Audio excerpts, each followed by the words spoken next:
Mon fils ne m'a pas invité à son mariage. Il m'a dit ironiquement « Tu ne seras pas invité, mais si tu veux, tu peux regarder sur YouTube. » Je suis restée silencieuse. Le jour du mariage, je me suis assise devant la télé. Il a commencé à prononcer ses vœux. « Ma belle-mère, vous êtes incroyable. » Contrairement à ma mère qui... Ce qu'il n'imaginait pas, c'est que j'avais envoyé un invité spécial qui a laissé tout le monde stupéfait. Bonjour à tous, je m'appelle Sophie, j'ai 65 ans. Avant de commencer cette histoire, je vous demande gentiment de vous abonner à la chaîne, de laisser un like sur cette vidéo et de commenter d'où vous nous écoutez. Merci infiniment. Maintenant, laissez-moi vous raconter ce qui m'est arrivé. Paris, septembre 2024. Le Marais. Mon appartement. Je suis assise seule à la table à manger. La maison est trop grande pour une personne seule. Le silence est lourd, insupportable. Je regarde mon téléphone. Aucun message de mon fils. Sur l'écran de la télévision en arrière-plan, je vois des photos du mariage d'Antoine partagées sur les réseaux sociaux. Je n'ai pas été invitée. Mais pour comprendre cette douleur, je dois vous raconter comment j'en suis arrivée là. Antoine est mon fils unique. Je l'ai élevé seul après la mort de mon mari, il y a 25 ans. J'ai travaillé 14 heures par jour pour bâtir mon entreprise de cosmétiques. J'ai tout sacrifié pour lui offrir la meilleure vie possible. École privée, université à la Sorbonne, voyage, voiture, appartement. Mais au fil des années, quelque chose a changé en lui. Il est devenu arrogant, méprisant, cruel. Les humiliations ont commencé doucement, puis elles sont devenues quotidiennes. Un jour, lors d'un déjeuner au café de Flore avec des amis, il m'a dit devant tout le monde « Maman, tu parles trop fort, tu embarrasses tout le monde, tu pourrais être un peu plus discrète ?» J'ai baissé les yeux, j'ai avalé ma honte. Une autre fois, lors d'une réunion dans mon ancienne entreprise, celle que j'avais fondée et que je lui avais confiée, il m'a coupé devant les actionnaires. « Avec tout le respect, maman, tes méthodes sont dépassées. On est en 2024, pas en 1980. » Les rires étouffés, mon cœur brisé. Puis il y a eu ce dîner chez lui. J'avais apporté un plat que j'avais cuisiné avec amour, un bœuf bourguignon, sa recette préférée quand il était enfant. Il l'a regardé avec dégoût et a dit « Encore du bœuf bourguignon ? Maman, on mange moderne maintenant. Manon et moi, on préfère la cuisine fusion. » Il a jeté mon plat à la poubelle, devant moi. Manon, sa fiancée, a ri. Elle aussi a commencé à me traiter avec mépris, influencée par lui. Un jour, elle m'a dit en pleine conversation au salon de thé « Sophie, vous devriez penser à rajeunir votre garde-robe. Les femmes de votre âge doivent de faire attention à leur image. » J'ai souri, mais à l'intérieur, je me suis effondrée. Une autre fois, pendant un dîner de famille, Antoine m'a dit devant Manon et ses parents « Maman, tu racontes toujours les mêmes histoires. C'est fatigant. Personne ne veut entendre parler de l'époque où tu as créé ton entreprise. C'était il y a 1000 ans. » Les parents de Manon ont ri nerveusement. Moi, j'ai fait semblant de ne rien entendre. Il y a eu aussi ce jour où je suis passée à l'improviste chez lui. J'avais apporté des pâtisseries de chez Véronique. Antoine a ouvert la porte et m'a regardée avec agacement. « Maman, on ne débarque pas comme ça sans prévenir. Manon et moi, on a une vie privée. » Je me suis excusée, j'ai laissé les pâtisseries sur le seuil et je suis partie, humiliée. Et puis, il y a eu ce jour, le pire de tous. C'était il y a 3 semaines. Antoine est entré dans le salon où je prenais le thé. Il portait un costume Armani que je lui avais offert. Une montre suisse à son poignet que je lui avais offerte. Je lui ai demandé, innocemment, « Antoine, chéri, pour le mariage, j'ai besoin de détails pour choisir la bonne robe. Ce sera formel ?» Il s'est arrêté. Il m'a regardé et il a ri. Un rire froid, cruel, méprisant. « Une robe ? Maman, tu crois vraiment que tu es invitée ?» Mon cœur s'est arrêté. « Quoi ?» Il a soupiré comme si j'étais stupide. « Tu es, comment dire, embarrassante. Manon et moi voulons un mariage élégant, sans gêne. Mais ne t'inquiète pas, je vais diffuser la cérémonie en direct sur YouTube. Tu pourras regarder de chez toi, confortablement. Comme ça, tu n'as pas besoin d'être physiquement présente et tu pourras me voir être heureux, loin de toi. » Il est sorti. La porte a claqué. Je suis restée figée. Les larmes ont coulé en silence. J'ai lâché ma tasse, pris mon sac et je suis sortie sans savoir où aller. Les rues de Paris la nuit. Lumières ambrées. Froid d'automne. J'ai marché sans but jusqu'à m'arrêter devant une petite pâtisserie dans la rue des Rosiers. Chez Véronique. Je suis entrée. L'odeur du pain frais et du chocolat chaud a envahi mes sens. Sophie? Mon Dieu, qu'est-ce qui s'est passé? Véronique. Mon amie d'enfance. 67 ans, propriétaire de cette pâtisserie depuis 35 ans. Je me suis effondrée. Je lui ai tout raconté. Chaque humiliation, chaque insulte, chaque geste de mépris d'Antoine au fil des années. Et maintenant ça. Véronique a écouté en silence. Son visage s'est durci. Qui paie ce mariage? J'ai répondu, moi. Elle a continué. Et où va-t-il vivre? J'ai dit, dans l'appartement que je lui ai acheté, dans le 7e arrondissement. Elle a demandé encore, et la voiture qu'il conduit? J'ai murmuré, l'Audi, je la lui ai offerte pour son anniversaire. Véronique a fermé les yeux. Elle a respiré profondément. Sophie, il n'a pas le droit de te faire ça. Tu as tout donné, tout. Je t'ai vu élever ce garçon seul après la mort de ton mari. Je t'ai vu travailler 14 heures par jour pour construire ton entreprise. Je t'ai vu payer l'école privée, les voyages, l'université à la Sorbonne et maintenant ça? J'ai pleuré. Non, ça ne va pas rester comme ça. Tu as du pouvoir, tu as de la dignité et tu as des amis. Je lui ai demandé « Que puis-je faire ?» Il m'a déjà humiliée devant tout le monde. Elle a répondu « Alors nous allons utiliser la même arme qu'il a utilisée contre toi. » Véronique a pris une serviette et a commencé à écrire. « Dominique, tu te souviens de lui ?» J'ai hoché la tête. Dominique, l'avocat, l'ami de la famille. Elle a souri. Il est invité au mariage.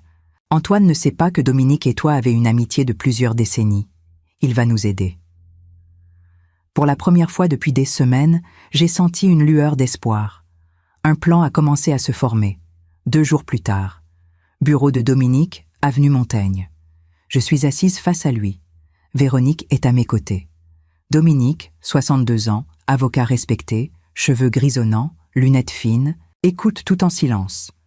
Quand je termine mon récit, il reste immobile quelques secondes. Puis il retire ses lunettes et se frotte les yeux. Sophie, je savais qu'Antoine était arrogant, mais ça, c'est de la cruauté pure.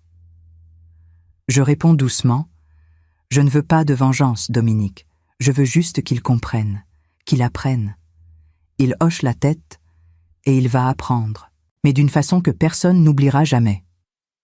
Il ouvre un dossier devant lui, des documents, beaucoup de documents. Tout ce que tu lui as donné est documenté.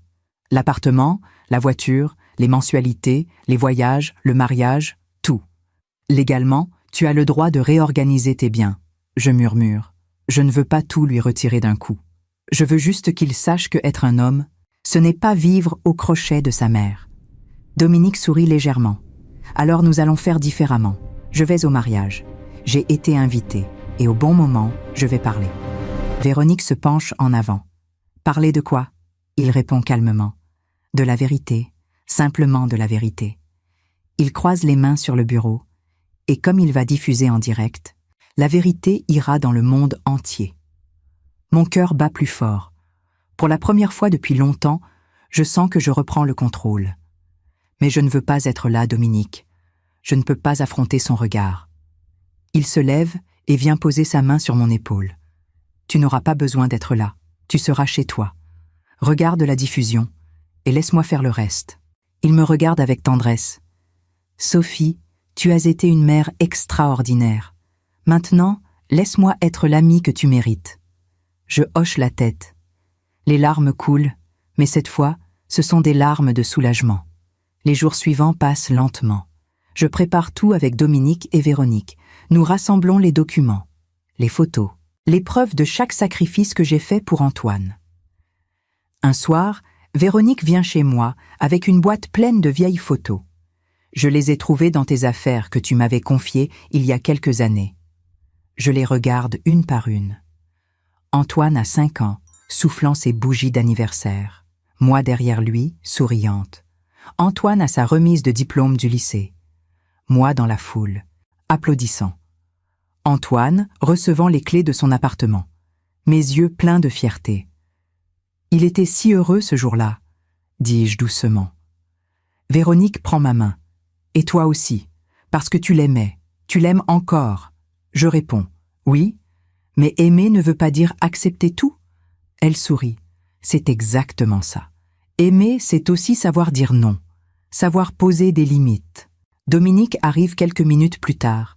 Il a préparé un montage vidéo avec ses photos. Simple, émouvant, puissant.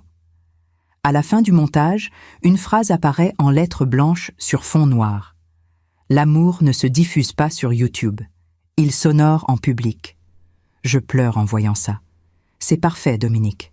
Il répond, ce n'est que la vérité, Sophie. Le vendredi soir, la veille du mariage, je ne dors presque pas. Je reste éveillée dans mon lit, fixant le plafond.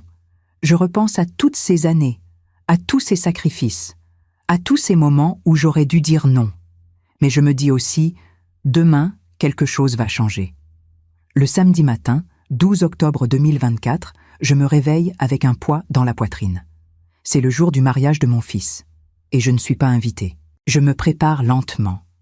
Je mets une robe élégante, pas pour aller au mariage, mais pour garder ma dignité même seule chez moi. Je me maquille légèrement. Je me coiffe. Puis je m'assieds dans mon salon. Face à la télévision, j'allume YouTube. La diffusion commence à 16h précises. L'écran s'illumine. Un magnifique château à Versailles. Des fleurs blanches partout. Musique classique. Des invités élégants. Mon cœur se serre. Je vois Antoine à l'hôtel. Il porte un smoking parfait. Manon, 29 ans, est sublime dans sa robe de mariée. Ils se sourient, ils se tiennent la main. Le célébrant commence la cérémonie. Tout est parfait. Tout est beau. Et moi, je suis seule, dans mon salon, regardant mon fils se marier sans moi.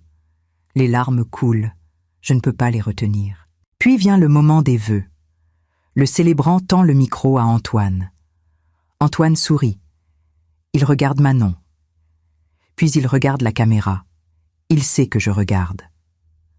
Manon, tu es la femme de ma vie.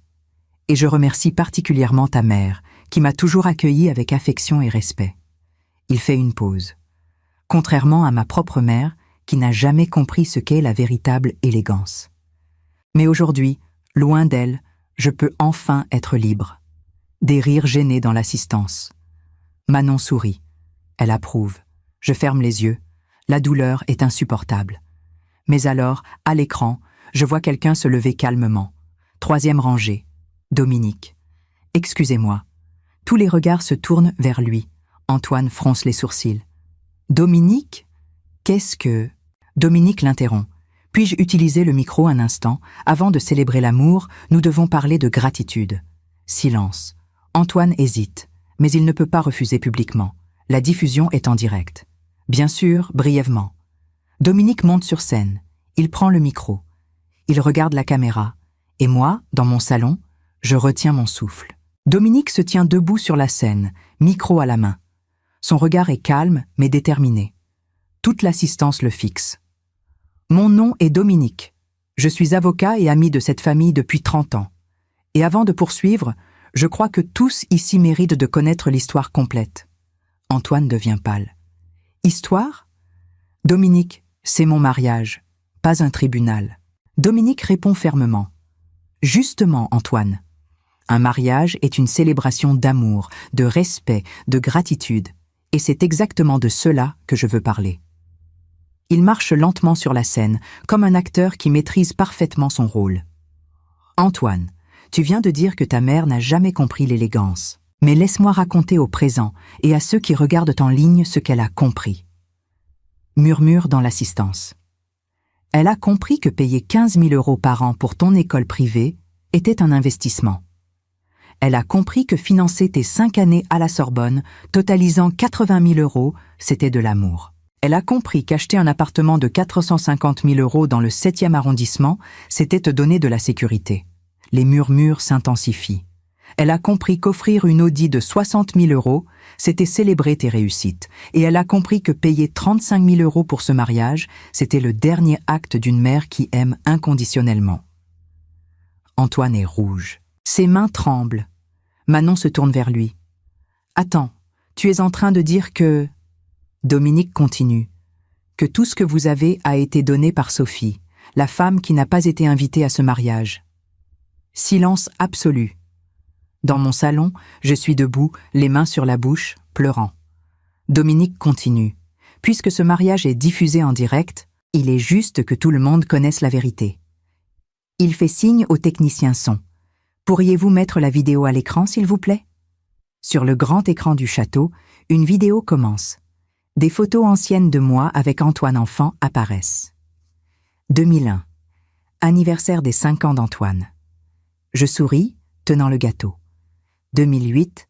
Remise des diplômes du collège. Je suis dans le public, applaudissant. 2013. Voyage à Londres. Nous devant Big Ben. 2018. Remise des diplômes à la Sorbonne.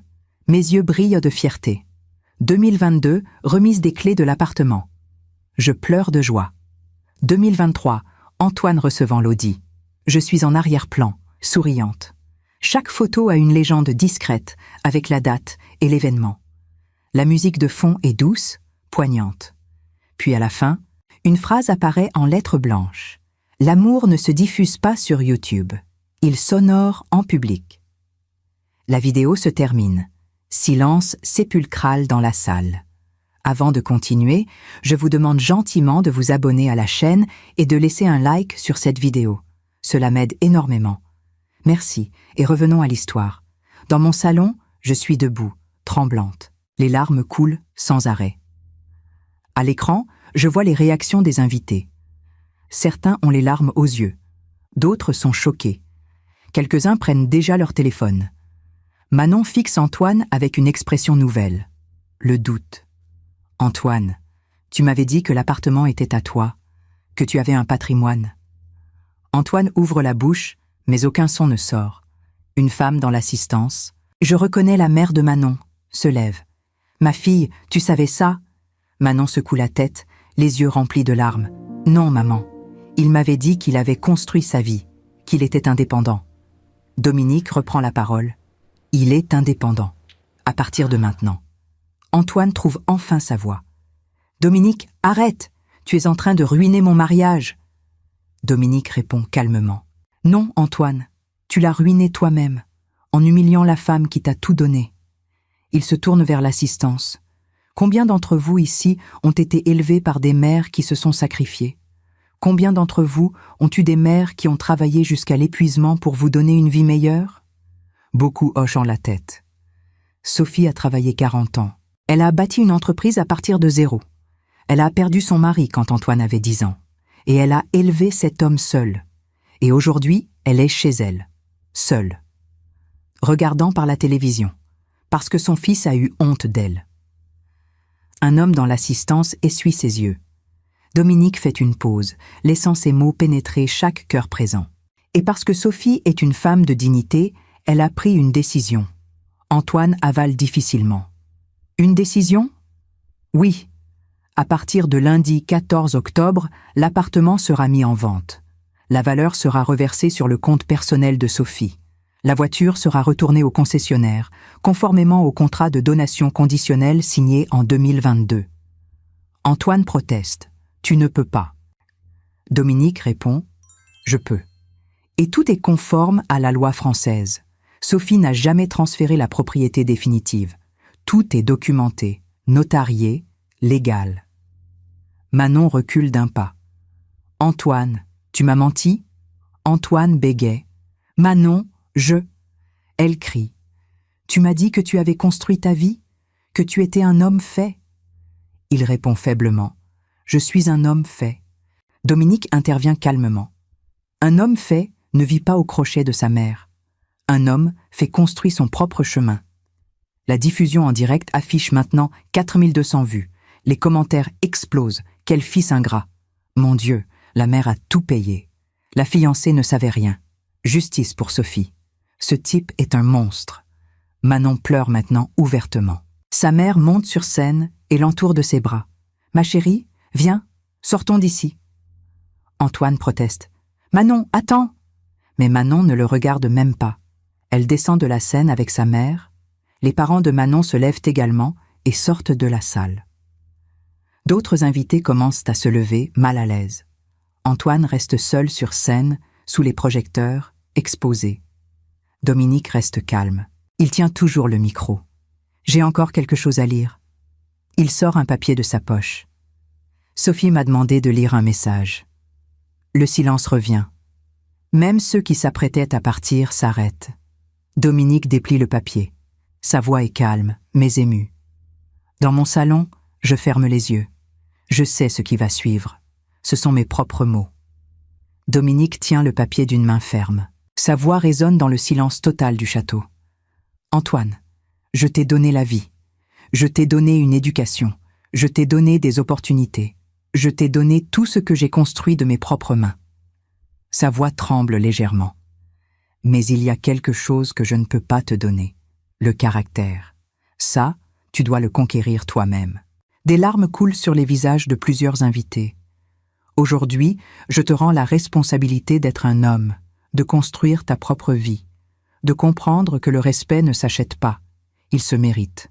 Je t'aimerai toujours.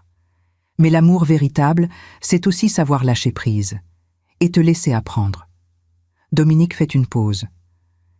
Quand tu seras prêt à me demander pardon, non pas comme un fils qui veut de l'argent, mais comme un homme qui comprend la valeur d'une mère, je serai là. Jusqu'à ce jour, vis ta vie, avec tes propres forces. Signé, Sophie.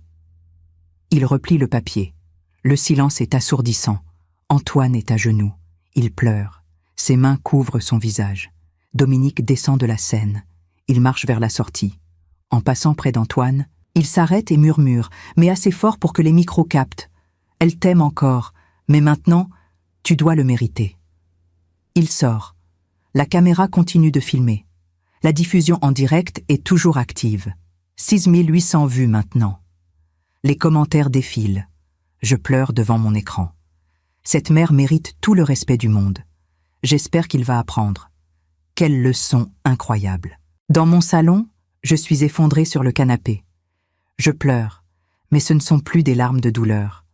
Ce sont des larmes de libération. Pour la première fois depuis des années, je sens que j'ai repris ma dignité. À l'écran, Antoine est toujours à genoux. Seul, le célébrant ne sait plus quoi faire. Les musiciens sont figés.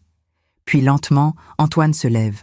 Son visage est ravagé, ses yeux sont rouges. Il regarde la caméra. Il sait que je regarde. « Maman !» Sa voix est brisée. « Maman, si tu m'entends, je... » Mais il ne peut pas terminer. Il s'effondre à nouveau. Un invité âgé, un homme que je reconnais, c'est Monsieur Bernard, un ancien associé de mon défunt mari, monte sur scène. Il aide Antoine à se relever. « Viens, mon garçon, c'est terminé. » Antoine se laisse guider hors de la scène. La diffusion continue encore quelques minutes, montrant la salle presque vide. Puis elle se coupe. Je reste assise dans mon salon pendant 1 heure, immobile, silencieuse. Mon téléphone commence à sonner. Des messages arrivent. Beaucoup de messages. Des amis que je n'avais pas vus depuis des années. « Sophie, nous avons vu la diffusion. Nous sommes avec toi. Tu es une femme extraordinaire. Courage. Justice a été faite. Tu mérites tellement mieux. » Je ne réponds à aucun. Pas encore. Je me lève finalement, je vais dans la cuisine. Je me prépare une tisane. Je m'assieds près de la fenêtre et regarde Paris s'illuminer dans la nuit. Pour la première fois depuis longtemps, je me sens en paix. Le lendemain matin, dimanche, mon téléphone sonne. C'est Véronique. « Sophie, tu vas bien ?» Je réponds « Oui, je vais bien. » Elle continue. « J'ai vu la diffusion. Tout Paris en parle. Dominique a été parfait. » Je souris légèrement. Il a été plus que parfait. Il a dit exactement ce qu'il fallait dire. Elle demande « Et maintenant ?» Je réponds calmement « Maintenant, j'attends. » Elle demande « Tu attends quoi ?» Je réponds « Que mon fils devienne un homme. » 3 jours passent. Lundi, mardi, mercredi. Aucune nouvelle d'Antoine. Le jeudi, je reçois un appel de mon notaire. « Madame Sophie, l'appartement est officiellement en vente, comme vous l'aviez demandé. » Je réponds « Merci, maître. » Il continue. « Et la voiture a été récupérée ce matin. » Je dis « Très bien. » Il ajoute « Si je puis me permettre, vous faites ce qu'il faut. » Je souris tristement. J'espère. Le vendredi soir, une semaine après le mariage, Véronique m'invite à dîner chez elle, au-dessus de la pâtisserie. Nous mangeons en silence pendant un moment. Puis elle me demande « Tu as des nouvelles ?» Je réponds « Non, rien. » Elle insiste « Tu penses qu'il va te contacter ?» Je réfléchis. « Je ne sais pas, mais je ne peux pas forcer ça, il doit venir de lui-même, ou pas. » Elle demande « Et Manon ?» Je réponds « J'ai entendu dire qu'elle a annulé le mariage. Enfin, techniquement, il n'y a jamais eu de mariage, juste une cérémonie interrompue. » Véronique dit « Elle a bien fait. » Je hoche la tête. Oui, elle méritait de connaître la vérité. Véronique prend ma main. « Sophie, tu as fait ce qu'il fallait. Tu as agi avec dignité, avec force. Tu es un exemple. » Je réponds doucement. Je ne voulais pas être un exemple. Je voulais juste être respectée par mon propre fils. Elle dit « Et maintenant, il sait ce qu'il a perdu. » Les semaines passent. Octobre devient novembre. Les feuilles tombent. Paris se refroidit. Je reprends ma vie. Je vois des amis. Je vais au théâtre. Je lis. Je marche dans les jardins du Luxembourg. Un matin, je reçois un email d'Antoine. Mon cœur bat plus fort. Je l'ouvre en tremblant. « Maman, j'ai besoin de temps. S'il te plaît, donne-moi du temps. » Antoine. C'est court. C'est distant. Mais c'est quelque chose. Je réponds simplement « Prends tout le temps dont tu as besoin. Je serai là. Maman. » Novembre devient décembre. Noël approche. C'est la première fois en 35 ans que je vais passer Noël sans Antoine. Véronique m'invite chez elle, Dominique aussi. Je choisis de rester chez Véronique. Nous mangeons, nous rions, nous parlons. À minuit, mon téléphone vibre. Un message d'Antoine. « Joyeux Noël, maman. » Je souris à travers mes larmes. « Joyeux Noël, mon fils. » C'est un début. Petit, fragile, mais c'est un début. Janvier 2025. Le froid hivernal s'installe sur Paris. Les rues sont couvertes de givre le matin. Je commence l'année avec une résolution. Vivre pour moi. Pas pour Antoine. Pas pour personne d'autre. Pour moi. Je m'inscris à des cours de peinture. Quelque chose que j'ai toujours voulu faire, mais que je n'ai jamais eu le temps. Chaque mardi et jeudi après-midi, je me rends à un petit atelier dans le Marais. Le professeur s'appelle Claire. Elle a 45 ans, des cheveux roux bouclés et un sourire chaleureux. Elle me dit, dès le premier cours, « Sophie, ici, il n'y a pas de jugement, seulement l'expression. » Je me sens libre. Les nouvelles d'Antoine sont rares, un message tous les 10 jours environ. Toujours court, toujours distant. « Maman, comment vas-tu ? Maman, il fait froid aujourd'hui. » « Maman, je pense à toi. » Je réponds toujours avec douceur. Mais je ne pose pas de questions. Je ne demande pas où il habite maintenant. Je ne demande pas comment il vit. Il doit apprendre seul. Un soir, Véronique vient me voir à l'atelier de peinture.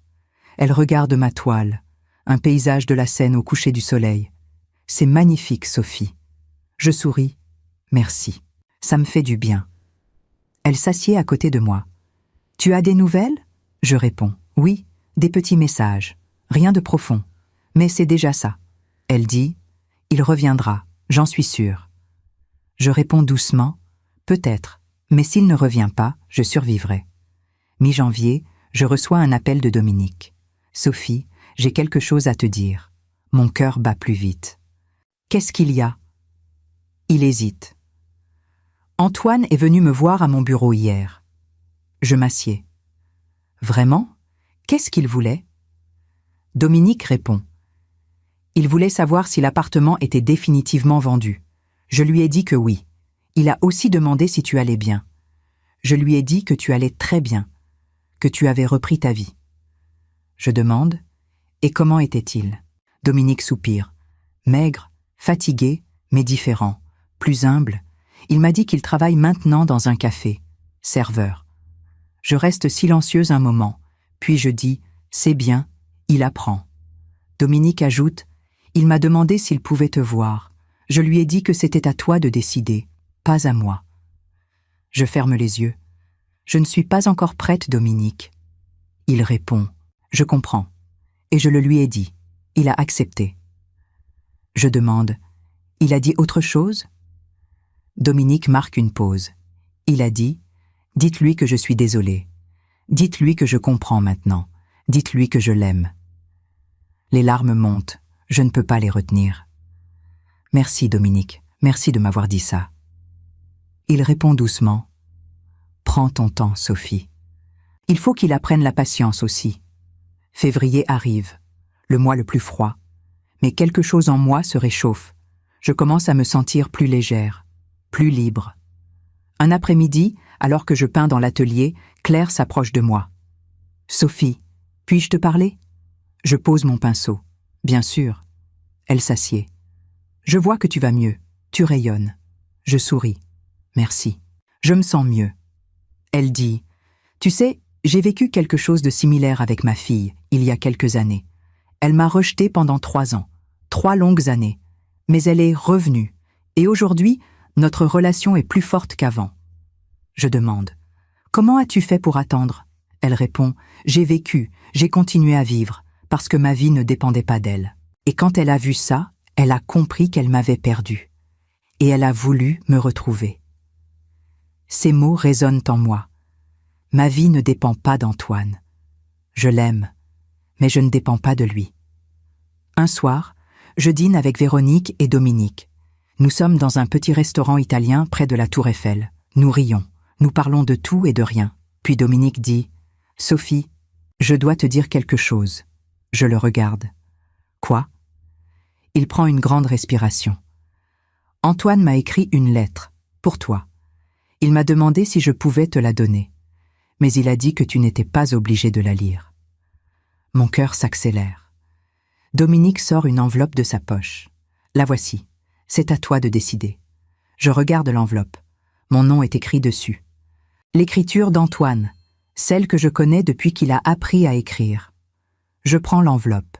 « Merci, Dominique. » Véronique me prend la main. « Tu veux qu'on reste avec toi pendant que tu la lis ?» Je secoue la tête. « Non, je vais la lire chez moi, seule. » Nous terminons le dîner, mais je pense à cette lettre tout le temps. Qu'a-t-il écrit? Est-il sincère? Ou veut-il juste récupérer ce qu'il a perdu? De retour chez moi, je m'assieds sur mon canapé, la lettre dans mes mains. Je la regarde pendant 10 minutes. Puis je l'ouvre. L'écriture est tremblante, comme s'il avait pleuré en écrivant. « Maman, je ne sais pas par où commencer. Je ne sais même pas si tu vas lire cette lettre. Mais j'ai besoin de l'écrire. J'ai besoin de te dire ce que je ressens. Je suis désolée. Ces mots sont faibles. Ils ne suffisent pas. Mais c'est tout ce que j'ai. Je suis désolée pour toutes les fois où je t'ai humiliée. Pour toutes les fois où je t'ai fait sentir petite. Pour toutes les fois où je t'ai traitée comme si tu ne valais rien. Tu vaux tout. Tu es tout. Et je ne l'ai compris que maintenant. Maintenant que je vis seule. Maintenant que je travaille pour gagner ma vie. Maintenant que je paie mon loyer, mon électricité, ma nourriture. Maintenant que je comprends ce que tu as fait pour moi pendant 35 ans. Je pleure en lisant. Chaque mot me transperce. Il continue. Je ne te demande pas de me pardonner. Je ne mérite pas ton pardon. Mais je voulais que tu saches que je change. Je ne suis plus l'homme que j'étais. Je travaille dur. Je vis simplement. Et chaque jour, je pense à toi. À tout ce que tu as sacrifié. À tout ce que tu m'as donné. Et je me déteste pour t'avoir traité comme je l'ai fait. Manon est partie. Elle m'a dit qu'elle ne pouvait pas être avec quelqu'un comme moi. Et elle a raison. Mais ça m'a fait réfléchir. Elle est partie parce que j'ai perdu l'argent.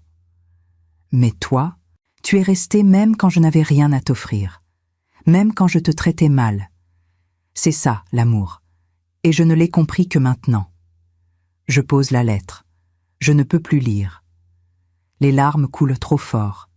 Je respire profondément. Puis je reprends. Il termine. Un jour, peut-être, tu accepteras de me voir. Pas pour me pardonner. Juste pour me permettre de te regarder dans les yeux et de te dire en face « Maman, je suis désolée.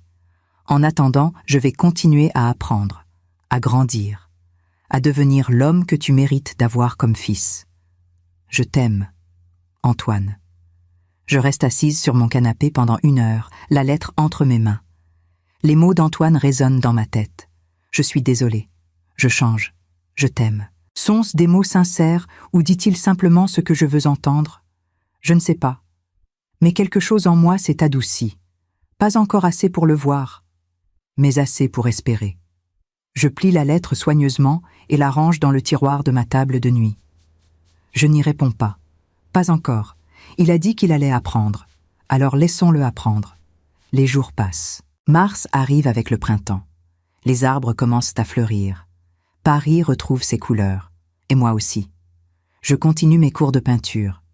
Je vois mes amis. Je ris. Je vis. Un samedi matin, je reçois un appel d'un numéro inconnu. J'hésite. Puis je réponds. « Allô ?» Une voix hésitante. « Madame Sophie ?» Je fronce les sourcils. « Oui, c'est moi. Qui est à l'appareil ?» La voix répond. « Je m'appelle Thomas. Je suis le gérant du café où Antoine travaille. » Mon cœur s'arrête. « Il lui est arrivé quelque chose ?» Thomas s'empresse de répondre. « Non, non, rien de grave, mais je voulais vous parler. Puis-je vous rencontrer ?» 1 heure plus tard, je suis assise dans un petit café près de la Bastille. Thomas est un homme d'une 40aine d'années, barbe soignée, regard bienveillant. Il s'assied face à moi. « Merci d'être venue, Madame Sophie.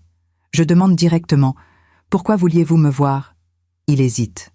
« Parce que votre fils travaille pour moi depuis 3 mois maintenant, et j'ai vu quelque chose en lui. » Je reste silencieuse. Il continue. Au début, il était arrogant, même en tant que serveur. Il pensait que ce travail était en dessous de lui. Mais petit à petit, j'ai vu un changement. Il a commencé à écouter, à apprendre, à respecter les autres employés. Thomas prend une gorgée de café. Il y a 2 semaines, une cliente âgée est venue. Elle a renversé son café. Elle était embarrassée. Antoine s'est précipité. Il a nettoyé. Il lui a offert un nouveau café. Et il est resté avec elle pendant 10 minutes pour s'assurer qu'elle allait bien. Ensuite, il est venu me voir et il m'a dit « Ma mère aurait fait ça ». Et j'ai compris à ce moment que je devais devenir comme elle. Je sens les larmes monter. Thomas me regarde avec gentillesse. « Je ne sais pas ce qui s'est passé entre vous, mais je voulais que vous sachiez que votre fils essaie. Vraiment, il essaie d'être meilleur. » Je murmure « Merci, merci de me dire ça. » Thomas ajoute « Il ne sait pas que je suis ici. Je ne lui ai rien dit, mais je pensais que vous devriez savoir. » Je hoche la tête. « Vous êtes un homme bon, Thomas. » Il sourit. « J'essaie, comme tout le monde. » Nous nous séparons. Je rentre chez moi. Et pour la première fois, je pense sérieusement à voir Antoine. Mais pas encore. Pas tout de suite. Avril arrive. Les terrasses des cafés se remplissent. Paris vibre de vie. Un soir, Véronique m'appelle. « Sophie, tu dois venir à la pâtisserie, maintenant. » Je fronce les sourcils. « Pourquoi? Qu'est-ce qui se passe ?» Elle insiste. « Viens, s'il te plaît. » J'arrive 10 minutes plus tard. Véronique m'attend devant la porte. Son visage est sérieux. « Qu'y a-t-il » Elle ouvre la porte. « Entre !» J'entre, et je me fige. Antoine est là, debout au milieu de la pâtisserie. Il a maigri. Ses vêtements sont simples. Son regard est différent. Plus humble, plus doux. « Maman !» Sa voix tremble. Je ne bouge pas. Je ne parle pas. Il continue. « Je sais que tu ne voulais pas me voir. Je sais que je ne mérite pas ton temps. Mais j'ai supplié Véronique. Je lui ai dit que je devais te parler. Juste une fois. » Je reste silencieuse. Véronique se retire discrètement dans l'arrière-boutique. Nous sommes seuls. Antoine fait un pas vers moi. « Maman, je suis désolée. Je sais que ces mots ne suffisent pas. Mais je vais te montrer. Je vais te prouver que j'ai changé. Pas en un jour, pas en un mois, mais jour après jour. Je vais devenir l'homme que tu mérites. » Les larmes coulent sur mes joues. Je veux parler, mais les mots ne sortent pas. Antoine continue, sa voix brisée. « Je travaille dans un café. Je gagne 1 400 € par mois. Je vis dans un studio de 20 mètres carrés. Je prends le métro. Je cuisine mes repas. Et tu sais quoi? Je suis heureux, parce que je le fais moi-même. Je ne vis plus au crochet de personne. Je suis libre. Et je comprends maintenant ce que tu as fait pour moi. Pendant 35 ans, tu as travaillé pour que je n'ai jamais à souffrir. Et moi, je t'ai humilié. Je t'ai brisé. Je ne me pardonnerai jamais. » Il tombe à genoux. « S'il te plaît, maman, donne-moi une chance. Pas aujourd'hui, pas demain, mais un jour. Laisse-moi te prouver que je peux être ton fils. Ton vrai fils. » Je m'approche lentement. Je m'agenouille devant lui. Je prends son visage entre mes mains. « Antoine, mon fils. » Il éclate en sanglots. « Maman, pardon, pardon, pardon. » Je le serre dans mes bras. « Je t'aime. Je t'ai toujours aimé. Même quand tu me faisais mal, même quand tu me rejetais. Je t'aime. » Nous pleurons tous les deux. Longtemps, très longtemps. Véronique revient avec des mouchoirs et du thé. Nous nous asseyons. Antoine me regarde, les yeux rouges. « Maman, je ne te demande pas de tout oublier, mais je te demande de me laisser reconstruire. Lentement. » Je hoche la tête. « D'accord, mais à mes conditions. » Il dit « Tout ce que tu veux. » Je respire profondément. Tu continues à travailler. Tu continues à vivre de tes propres moyens. Tu ne me demandes rien, et nous nous voyons une fois par semaine, pour un café ou un déjeuner. Nous apprenons à nous connaître à nouveau, comme deux personnes qui reconstruisent une relation. Il hoche la tête rapidement. Oui, oui, tout ce que tu veux. Nous fixons le premier rendez-vous pour le dimanche suivant. Un déjeuner simple dans un bistrot du quartier. Quand je rentre chez moi ce soir-là, je me sens différente, plus légère, pas complètement guérie, mais en chemin. Le dimanche arrive. Nous nous retrouvons au bistrot. C'est étrange au début, maladroit. Mais peu à peu, nous commençons à parler. De choses simples, de la météo, de Paris, de la vie. Antoine me parle de son travail. J'ai appris à faire des cappuccinos. C'est plus difficile que ça en a l'air. Je souris. Je suis sûre que tu es doué. Il rit doucement. Pas encore, mais je m'améliore. Les semaines suivantes, Antoine et moi continuons à nous voir chaque dimanche. Toujours au même bistrot, toujours à la même heure, midi. Ces moments sont précieux, fragiles, comme une plante qu'on arrose délicatement en espérant qu'elle grandisse. Un dimanche, il arrive avec un petit paquet. « Maman, j'ai quelque chose pour toi. » Je le regarde avec surprise. « Antoine, je t'ai dit de ne rien m'acheter. » Il sourit timidement. « Ce n'est pas grand-chose. Je l'ai fait moi-même. » Je déballe le paquet. C'est un cadre en bois simple. À l'intérieur, une photo de nous deux. Moi tenant Antoine bébé. Nous sourions tous les deux. En dessous, il a écrit à la main « Merci pour tout. Pardon pour tout. Je t'aime, maman. » Les larmes montent immédiatement. « Antoine. » Il dit doucement « Je l'ai trouvé dans de vieilles photos que j'avais gardées, et j'ai construit le cadre moi-même. Thomas, mon patron, m'a prêté ses outils. Je serre le cadre contre mon cœur. C'est le plus beau cadeau que tu m'aies jamais fait. » Il sourit, les yeux brillants. « Parce que c'est le premier que je t'offre avec mon propre argent, avec mon propre travail. Nous mangeons, nous parlons. Et pour la première fois depuis longtemps, je sens que mon fils est vraiment là. Présent, sincère. » Mais arrive avec ses journées ensoleillées. Un après-midi, alors que je peins dans mon atelier, je reçois un appel d'Antoine. « Maman, tu es occupée ?» Je réponds. « Je peins, mais je peux parler. Qu'est-ce qu'il y a ?» Il hésite. « J'ai eu une promotion au café. Thomas m'a proposé de devenir assistant gérant. » Mon cœur se gonfle de fierté. « Antoine, c'est merveilleux !» Il rit, un rire léger, heureux. Je n'y crois pas encore, mais il a dit que je travaillais dur, que j'étais fiable, que je respectais les autres. C'est la première fois que quelqu'un me dit ça. Je dis « parce que c'est la première fois que tu le mérites vraiment. » Il marque une pause. « Tu as raison, et ça me rend heureux, vraiment heureux. » Juin arrive. Les cafés débordent sur les trottoirs. Un dimanche, Antoine me dit « Maman, j'aimerais t'inviter chez moi, dans mon studio, pour te montrer comment je vis. » Je suis surprise. « Tu es sûre ?»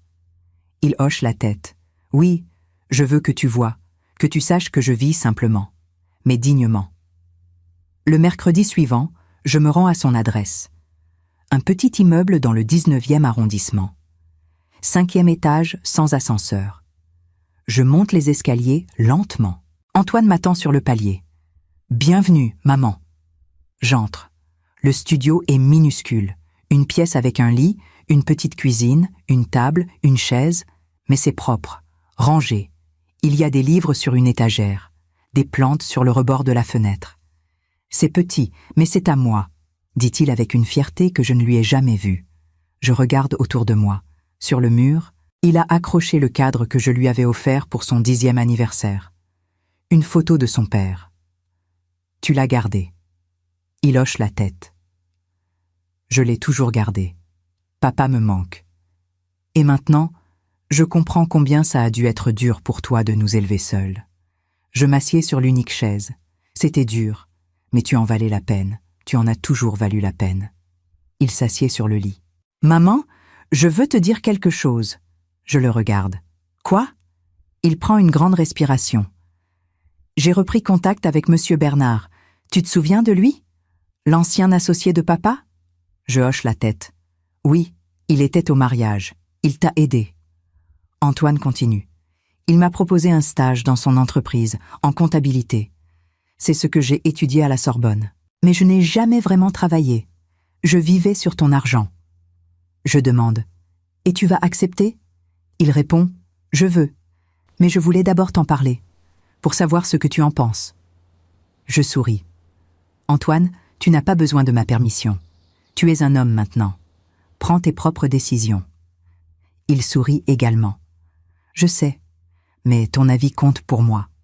Plus que tout. » Je me lève et viens m'asseoir à côté de lui sur le lit. « Accepte ce stage, travaille dur, continue à grandir, je suis fier de toi. » Il pose sa tête sur mon épaule. « Merci, maman. » Nous restons ainsi pendant un long moment, en silence, juste nous deux, comme avant, comme ça aurait toujours dû être. Juillet. Paris se vide pour les vacances. Mais Antoine et moi restons. Un dimanche, il me dit « Maman, j'aimerais qu'on aille quelque part ensemble. » Je demande « Où ?» Il répond « Au cimetière, voir papa. » Mon cœur se serre. Nous n'y sommes pas allés ensemble depuis des années. D'accord, allons-y.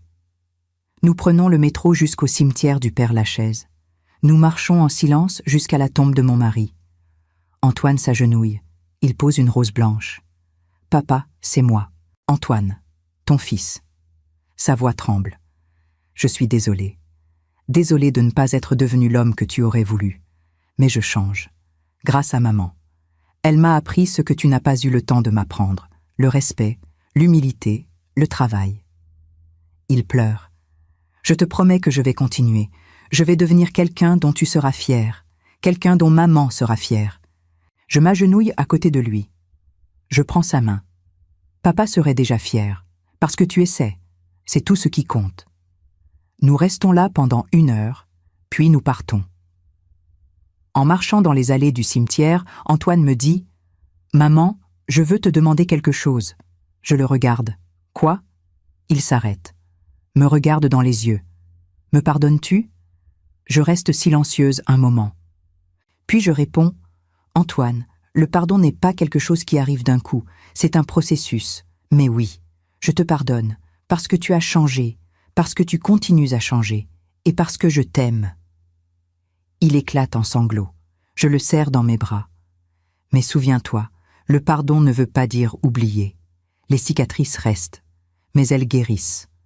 Il hoche la tête contre mon épaule. Je sais, et je passerai le reste de ma vie à les guérir. Août. Antoine commence son stage chez Monsieur Bernard. Il travaille dur. Il m'appelle tous les soirs pour me raconter sa journée. Maman, j'ai appris à utiliser un nouveau logiciel aujourd'hui. Maman, Monsieur Bernard m'a félicité pour mon travail. Maman, je suis fatigué mais heureux. Ces petits moments de partage me remplissent le cœur. Un soir, il me dit « Maman, Monsieur Bernard m'a proposé un CDI. » Je crie presque de joie. « Antoine, c'est fantastique. » Il rit. « Je commence en septembre, avec un vrai salaire. Je vais pouvoir déménager dans un appartement plus grand. » Je dis « Je suis tellement fière de toi. » Septembre arrive. Antoine déménage dans un appartement de 2 pièces. Toujours modeste, mais plus spacieux. Il m'invite pour le pendaison de crémaillère. « Véronique et Dominique sont là aussi. Nous mangeons des pizzas, nous rions, nous parlons. À un moment, Dominique lève son verre. À Antoine, qui a appris la leçon la plus importante de sa vie. Véronique ajoute. Et à Sophie, qui a eu le courage de la lui enseigner. Antoine me regarde. À maman, sans qui je ne serais rien. Nous trinquons. Et dans ce petit appartement modeste, je sens que nous avons reconstruit quelque chose de précieux. Une famille, une vraie famille. Octobre 2025. 1 an après le mariage qui n'a jamais eu lieu. 1 an après le discours de Dominique. 1 an après que tout a changé. Antoine et moi sommes assis sur un banc du jardin du Luxembourg. Les feuilles tombent autour de nous. L'automne colore Paris de teintes dorées. Nous avons apporté du café et des croissants. Nous les mangeons en silence, regardant les enfants jouer près de la fontaine. Puis Antoine se tourne vers moi. « Maman, j'ai quelque chose à te dire. » Je le regarde. « Quoi ?» Il prend une grande respiration. J'ai revu Manon. Mon cœur fait un bond. « Vraiment ? Quand ?» Il répond. « Il y a 2 semaines, par hasard. Dans le métro, nous avons parlé, longuement. » Je demande doucement. « Et comment ça s'est passé ?» Il sourit tristement. Elle est fiancée, avec quelqu'un d'autre. Un homme bien, selon ses mots. Quelqu'un qui la respecte. Je pose ma main sur la sienne. « Et toi, comment te sens-tu » Il réfléchit. Étrangement en paix. Je lui ai dit que j'étais content pour elle. Et je le pense vraiment. Elle mérite mieux que ce que j'étais. Et honnêtement, maman, je ne suis pas prêt pour une relation. J'ai encore beaucoup à apprendre sur moi-même. Je souris. C'est une réponse mature, Antoine. Il hoche la tête. Manon m'a aussi dit quelque chose. Elle a dit qu'elle avait vu la vidéo du mariage des centaines de fois, qu'elle avait honte de ne pas avoir vu qui j'étais vraiment. Mais elle m'a remercié. Je fronce les sourcils. Remercier ? Pourquoi ? Il répond, parce que ce jour-là, elle a appris ce qu'elle ne voulait pas dans sa vie. Et ça l'a aidée à trouver ce qu'elle voulait vraiment. Je hoche la tête. Le mal peut parfois produire du bien. Il dit, exactement. Nous restons silencieux un moment. Puis Antoine reprend. Maman, il y a autre chose. Monsieur Bernard m'a proposé une formation en management. Ça dure 6 mois, c'est intensif. Mais après, je pourrais gérer toute une équipe. Mon cœur se gonfle de fierté. Antoine, c'est merveilleux. Tu vas accepter ? Il sourit. Oui, je commence en novembre. Et tu sais ce que ça signifie ? Que dans 1 an, je pourrais peut-être t'inviter dans un vrai restaurant. Pas un bistrot. Un vrai restaurant élégant. Et c'est moi qui paierai. Avec mon propre argent. Mon propre travail. Les larmes me montant aux yeux. Je serai honoré. Nous terminons notre café. Puis Antoine se lève. « Viens, maman, je veux te montrer quelque chose. » Nous marchons dans le jardin jusqu'à un petit kiosque où des artistes exposent leurs œuvres. Antoine s'arrête devant l'une d'elles. Une peinture d'une mère et son fils. Elle le tient dans ses bras. Tous deux sourient. Je l'ai vue la semaine dernière et j'ai pensé à toi, à nous. Je regarde la peinture émue. Elle est belle. Il dit « Je voulais te l'acheter, mais elle coûte 300 €. Je n'ai pas encore assez. Mais je mets de l'argent de côté chaque mois. Et pour ton anniversaire en décembre, elle sera à toi. » Je le serre dans mes bras. « Tu n'as pas besoin de m'acheter quoi que ce soit, Antoine. Ta présence est le plus beau cadeau. » Il me regarde dans les yeux. « Non, maman, je veux te l'offrir, parce que pendant 35 ans, tu m'as tout donné. Et maintenant, c'est mon tour. » Petit à petit, cadeau après cadeau, geste après geste. Je vais te montrer que je peux être un fils dont tu es fier. Je murmure. Je suis déjà fier, Antoine. Tu ne le vois pas ? Il sourit à travers ses larmes. Maintenant, oui. Maintenant, je le vois. Novembre arrive. Antoine commence sa formation. Il est occupé, stressé, mais heureux. Nous continuons à nous voir chaque dimanche. Parfois pour déjeuner, parfois juste pour marcher dans Paris. Un dimanche, il m'emmène dans mon ancien quartier, celui où j'ai grandi. « Pourquoi ici ?» je demande. Il répond « Parce que je veux connaître ton histoire, maman. Pas seulement celle où tu étais ma mère, mais celle où tu étais Sophie, la petite fille qui a grandi ici, la femme qui a construit une entreprise, la veuve qui a élevé son fils seul. Je veux tout savoir. Nous marchons. Je lui montre l'école où j'allais enfant, la boulangerie où j'achetais du pain pour ma mère, le parc où j'ai rencontré son père. Antoine écoute chaque mot avec attention. « Tu as eu une vie incroyable, maman. » Je souris. « J'ai eu une vie, avec des hauts et des bas, comme tout le monde. » Il secoue la tête. « Non. Tu as eu une vie extraordinaire, et je suis désolée de ne pas l'avoir vue avant. » Je prends sa main. « L'important est que tu le vois maintenant. » Décembre, mon anniversaire. 66 ans. Antoine m'invite chez lui. Quand j'arrive, Véronique et Dominique sont déjà là. La table est dressée, des bougies, des fleurs. Antoine a cuisiné. « Tu as cuisiné ?» Je demande, surprise. Il rit. « Oui, avec l'aide de YouTube et de Véronique. Ne t'attends pas à un miracle, mais c'est mangeable. » Nous nous asseyons. Le repas est simple mais délicieux. Nous rions, nous parlons, nous nous souvenons. Puis Antoine se lève. « Maman, j'ai quelque chose pour toi. » Il disparaît dans sa chambre et revient avec un grand paquet. Je l'ouvre lentement. C'est la peinture, celle du Luxembourg. La mère et son fils. Antoine. Il sourit. « Joyeux anniversaire, maman. Je l'ai payé avec mon salaire. Chaque centime vient de mon travail. Et je voulais que tu l'aies, pour que tu te souviennes que même dans les moments les plus sombres, l'amour reste. » Je pleure. Véronique pleure. Dominique essuie ses yeux. Antoine me serre dans ses bras. « Je t'aime, maman, plus que tout au monde. » Je murmure contre son épaule. « Je t'aime aussi, mon fils. Je t'ai toujours aimé. » Ce soir-là, quand je rentre chez moi, j'accroche la peinture dans mon salon, juste au-dessus de la cheminée. Je la regarde longuement, et je réalise quelque chose. Cette histoire n'était pas une histoire de vengeance. C'était une histoire de libération, de dignité, d'amour. Un amour qui sait dire non. Un amour qui sait poser des limites. Un amour qui ne craint pas de laisser l'autre apprendre. Et aujourd'hui, 1 an après, nous avons tous les deux appris. Antoine a appris à être un homme. Et moi, j'ai appris à être une mère qui ne se perd pas dans son enfant. Je m'assieds sur mon canapé, je regarde la peinture et je souris. Parce que nous avons réussi, nous avons reconstruit, pas le passé, mais quelque chose de nouveau, quelque chose de plus fort, quelque chose qui durera. Mon téléphone vibre, un message d'Antoine. « Merci pour tout, maman. Merci de ne pas m'avoir abandonné. Même quand je le méritais, je passerai le reste de ma vie à te le prouver. » Je réponds simplement, « Tu me le prouves déjà, mon fils. Chaque jour, je t'aime. » Je pose mon téléphone.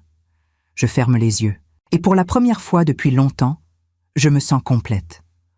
Non pas parce que mon fils est revenu, mais parce que j'ai appris que je pouvais être heureuse avec ou sans lui. Que ma valeur ne dépendait pas de son approbation. Et que l'amour véritable, c'est celui qui laisse l'autre libre. Même si ça fait mal, même si ça prend du temps, parce qu'au final, c'est cet amour-là qui guérit. C'est cet amour-là qui transforme, c'est cet amour-là qui dure. Cette histoire n'était pas une vengeance, c'était une leçon sur la dignité, sur le respect, sur l'amour qui ose dire non pour permettre à l'autre de grandir. Et aujourd'hui, mère et fils ont appris, ensemble. Ils ont reconstruit, lentement, patiemment, avec amour. Parce que c'est ça, être une famille. Non pas ne jamais tomber, mais toujours se relever, ensemble.